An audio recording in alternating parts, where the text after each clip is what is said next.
समीहसे ततो नो अभयं कुरु शन्नः कुरु प्रजाभ्यो भजन्नः पशुभ्यः दिक्कालाद्यनवच्छिन्नानन्तचिन्मात्रमूर्तये स्वानुभूत्येकमानाय नमः शान्ताय तेजसे निरतमीशस्य भक्तौ रे मनस्त्वं नो कुतो भवसि पतितमालस्य जाले त्वं कियत्कालं च यापयसि कियत्कालं च यापयसि। श्रद्धेय वैदेही सूफी जी, रेखा सिंघल जी, अन्य सभी बहने भाई माताएं, मृत्यु पर क्या करना चाहिए मृत्यु के बाद में, ये 383वां पृष्ठ है संस्कार भास्कर के अंदर, वहां लिखा हुआ है मृत्यु होने के बाद में क्या आचरणीय कार्य है।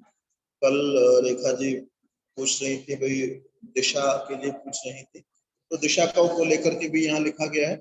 तो हो सके तो मैंने कल भी ये बात कह दी थी कि कुछ चीजें मुख्य हैं, कुछ चीजें गौण है, तो मुख्य चीजों पर हम ज्यादा ध्यान केंद्रित कर रहे, गौण चीजों पर अधिक ध्यान केंद्रित करने की आवश्यकता नहीं होती। हो पाए तो गौण को भी संभालना चाहिए। जैसे हमारा जो शरीर है ये आत्मा की अपेक्षा गौण है। शरीर अच्छा होना चाहिए, शरीर सुंदर होना चाहिए, शरीर स्वस्थ होना चाहिए, शरीर अच्छा दिखना चाहिए। ऐसा नहीं है कि शरीर जो है वो बुरा दिखना चाहिए, ऐसा कोई भी नहीं कहता है मेरे विचार से, कोई ग्रंथ भी ऐसा नहीं कहता। लेकिन उसकी अपेक्षा हमारी आत्मा जो है वो अच्छी दिखनी चाहिए, है ना। हमारी आत्मा, हम अंदर से ज्यादा अच्छे हैं। अब अंदर से सुधार का प्रयास नहीं होता है, अपनी बुद्धि हमारी अच्छी रहे, बुद्धि में अच्छी अच्छी बातें हम याद करें, उसके सुधार का हमारे पास में प्रयास नहीं है। मैंने एक दिन एक बच्चे को के साथ में शायद लगभग 20 किलोमीटर साथ में था, तो वो युवक जो था वो गाड़ी ड्राइव कर रहा था और उनका कोई समूह था और वो शायद यात्रा के लिए कहीं दूर जा रहे थे, और मुझे थोड़ी सी यात्रा उनके साथ करनी हुई क्योंकि मुझे पता चला ये इसी रास्ते से गुजर रहे हैं। तो मैंने उस युवक को देखा, वो ड्राइव करने वाले युवक को, वो 20 मिनट के अंदर पता नहीं कितने सारे चुटकुले उसने सुना दिए। तो मैं ये बात सोच रहा था कि मैंने कहा ये चुटकुले इतने सारे याद करने के लिए, मुझे तो नहीं पता कि मेरे को इतने चुटकुले कभी जीवन में याद हुए हो, तो अब वो चुटकुले याद करने में दिमाग तो चाहिए होगा। मैं भी सोचता हूँ कि मैं भी सोचने लगा भाई मुझे कितने चुटकुले याद है, लेकिन और वो ऐसा बातचीत से उनकी ऐसी लग रहा था कि वो एक अकेला बच्चा जो है, वो सारे रास्ते कई घंटे का रास्ता था, 8-10 घंटे उन्होंने सफर करना था, 8-10 घंटे वो चुटकुले सुनाता चला जाएगा। तो बुद्धि को हमने, बुद्धि तो है तभी तो चुटकुला याद किया हमने, लेकिन हमारी बुद्धि जो है वो अच्छी चीजों को भी याद कर सकती है। हमने हंसी मजाक की चीज को याद कर लिया, वो भी अच्छा है, किसी समय उसकी आवश्यकता हो सकती है, लेकिन आपने इतना कुछ उसका तैयार कर लिया है, उसकी क्या आवश्यकता है। तो बुद्धि हमारी पवित्र हो, आत्मा हमारी पवित्र हो, मन हमारा पवित्र हो, ये मुख्य है। उसकी अपेक्षा शरीर गौण है।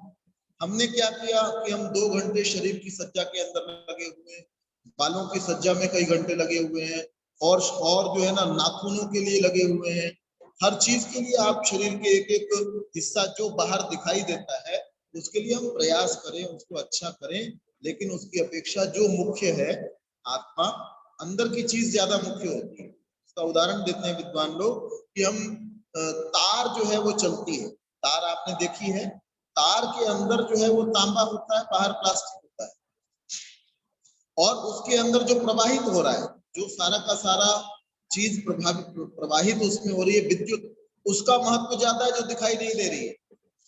विद्युत उसमें प्रवाहित होती है तार के अंदर, वो दिखाई नहीं देती है, उसका महत्व वो जो प्लास्टिक ऊपर लगा हुआ है उससे भी ज्यादा है, जो अंदर तांबा पड़ा हुआ है उससे भी ज्यादा है। तांबा बहुत बढ़िया क्वालिटी का हो, प्लास्टिक बहुत बढ़िया हो, लेकिन विद्युत का संचार ना हो तो बेकार है। ऐसे ही बाहर से आपका शरीर बहुत अच्छा हो, और लेकिन बड़ा सुंदर हो, बहुत ही बढ़िया हो, लेकिन अंदर से आपकी आत्मा जो है और आपकी जो बुद्धि है और आपका जो मन है वो अच्छा ना हो, या इसको इसको और आगे लेकर के चलते हैं। हमारा मान लीजिए जो अंदर से फेफड़े खराब हो आदमी के, बाहर से दिख बहुत अच्छा रहा है ना, कुछ लिपाई पुताई ऐसी कर ली है, बाहर से अच्छा दिख रहा है, फेफड़े बिल्कुल खराब हो रहे हैं अंदर से आंखों की देखने की सामर्थ्य बिल्कुल नहीं है, लेकिन आंखों के ऊपर इतना सुंदर सुंदर आंखों को बना दिया बाहर से किसी व्यक्ति ने। तो हम आंखों को चाहेंगे या बाहर से सुंदरता को चाहेंगे कि बाहर से आंखें दिखने में सुंदर हो, आंखों की रोशनी हो या ना हो। जैसे हम सब इस बात को समझते हैं कि अंदर जो चीज है, जो आंखों की रोशनी है, वो होनी आवश्यक है। जैसे हम इस बात को समझते हैं कि हमारे फेफड़े ठीक होना आवश्यक है, हमारे हार्ट ठीक होना आवश्यक है, ऐसे ही अंदर की चीजें वो ज्यादा मुख्य है। जो गौण चीजें हैं उन पर हमारा ध्यान ज्यादा चला गया है ना। खाने पीने के समय में हम ये देखते हैं कि भाई लोगों को देखने में, अब बेल पत्थर को वो निकालने में, उसके बीज अलग करने में हमारे हाथ जो है ना थोड़े से गंदे हो जाएंगे, है ना, इसलिए बेल पत्थर नहीं लेकर के आएंगे। क्या लेकर के आएंगे? बर्गर खाने में क्या है कि बहुत प्रतिष्ठा शायद बढ़ेगी समाज के अंदर, तो जाएंगे कहीं पर मंगाएंगे क्या?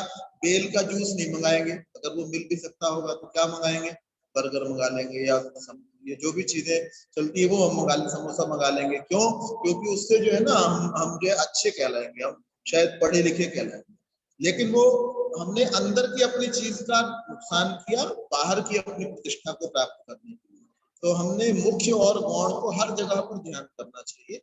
तो यहाँ पर भी जो बातें आ रही हैं इसमें मुख्यतः आपको बता दिया गया था कि जो हम सामग्री जो प्रयोग करनी चाहिए, कृत जो प्रयोग करना चाहिए, उसकी मुख्यता है। और जो इस दिशा में रखना चाहिए, मेरे विचार से जहां तक मैं समझ पाता हूँ, ये उतना मुख्य नहीं है। हालांकि उसका भी पालन किया जा सके तो करना ही चाहिए, जैसा लिखा हुआ वैसा करना चाहिए। तो 383वां पृष्ठ है, जब कोई मर जावे तब यदि पुरुष हो तो पुरुष और स्त्री हो तो स्त्रियां उसको स्नान करावे, चंदन आदि सुगंध लेपन और नवीन वस्त्र धारण करावे, जितना उसके शरीर का भार हो उतना घृत।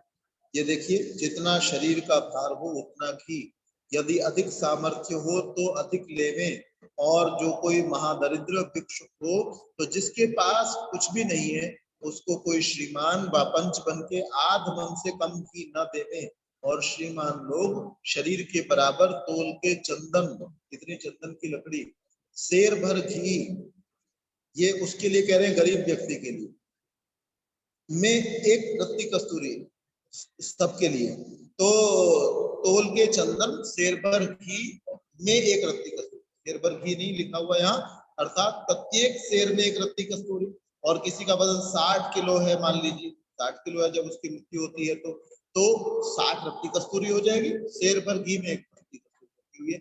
एक मासा केसर, तो सारा का सारा शेर भर घी का लिखा है, तो अर्थात जितना वजन है उसके हिसाब से एक मासा केसर लिखा है, तो 60 किलो का व्यक्ति है 60 मासा केसर हो जाएगा।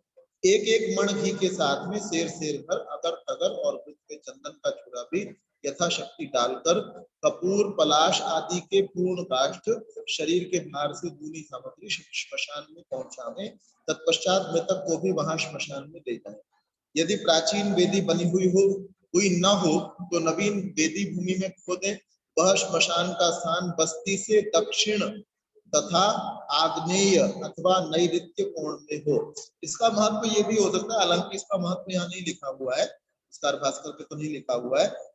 इसका ये हो सकता है कि भाई जो हवा जो है वो किसी दिशा में ज्यादा चलती है, इसके बारे में अगर आप में से कोई जानता है तो वो कह सकता है। जैसे पूर्वैया हवा हम लोगों ने सुनी हुई है, या पछुआ हवा सुनी हुई है, इसके अलावा नहीं सुनी है ना, मुझे नहीं ध्यान आती, और भी कोई शायद होती हो, मैंने ये दो सुनी है छोटेपन में, अब कहीं पढ़ा हो उसके बारे में तो नहीं पता। तो हो सकता है कि वो इसलिए कहा गया हो कि वहां से वायु उड़ करके बस्ती की तरफ ना, इन्होंने बस्ती की तरफ जो लिखा ना उससे मुझे ऐसा लग रहा है कि वायु वापस इस तरीके से चलती होगी तो वो उड़ करके इधर नहीं आए, इस कारण से। और वो वायु आएगी तो उसके अंदर जो कीटाणु होते हैं, बहुत सारे व्यक्तियों को, पठित व्यक्तियों को, जो समझदार लोग मैंने देखा, वो कहते हैं जी वो जब श्मशान में वो जल रहा होता है, क्योंकि पर्याप्त घी हम लोग डालते नहीं है प्रायः करके, तो वो दूर खड़े हो जाते हैं, क्योंकि वो कहते हैं इसमें से इस जो धुआं है इससे टीबी होने की संभावना है।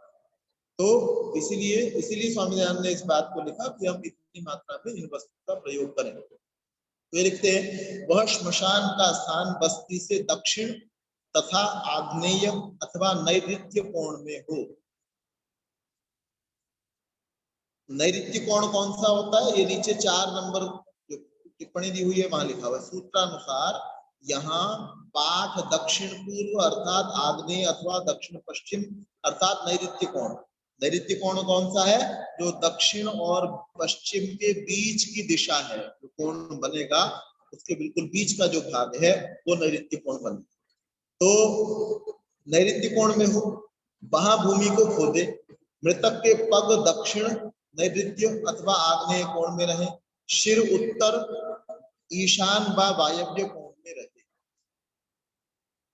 मृतक के पग की ओर वेदी के तले में नीचा और सिर की ओर थोड़ा ऊंचा रहे।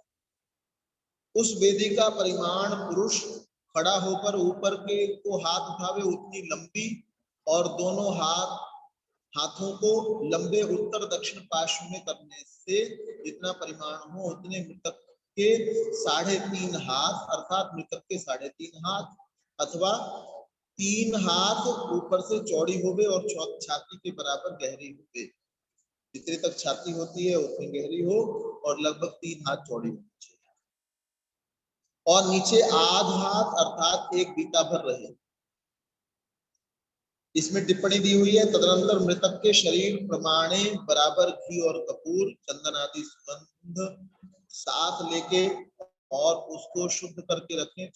न्यून से न्यून 20 सेर की अवश्य होना चाहिए। ऊपर बड़ा स्पष्ट लिखा हुआ है कि जितना बदन है उतना की होना चाहिए, कह रहे कम से कम इतना हो। वो जो दरिद्र है उनके लिए लिखा हुआ है। पृष्ठ संख्या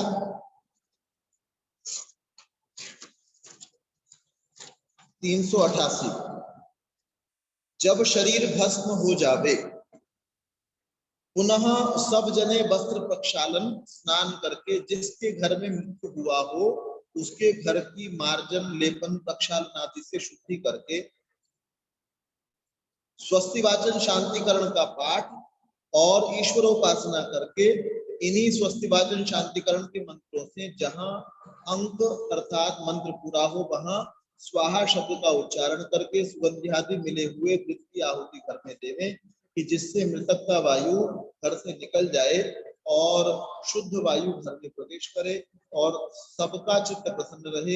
यदि उस दिन रात्रि हो जाए तो थोड़ी सी आहुति देकर दूसरे दिन प्रातःकाल उसी प्रकार स्वस्तिवाचन और शांतिकरण के मंत्रों से आहुति देवे।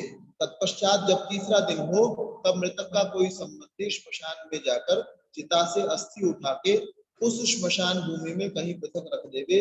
बस इसके आगे मृतक के लिए कुछ भी कर्तव्य कर्म शेष नहीं है। अब ये बात हम समझ लें कि जो हम 13वीं बहुत सारे लोग करते हैं, 17वीं करते हैं, ऋषि दयानंद इसको बिल्कुल मना करते हैं कि कोई 13वीं या 17वीं कुछ नहीं होनी चाहिए।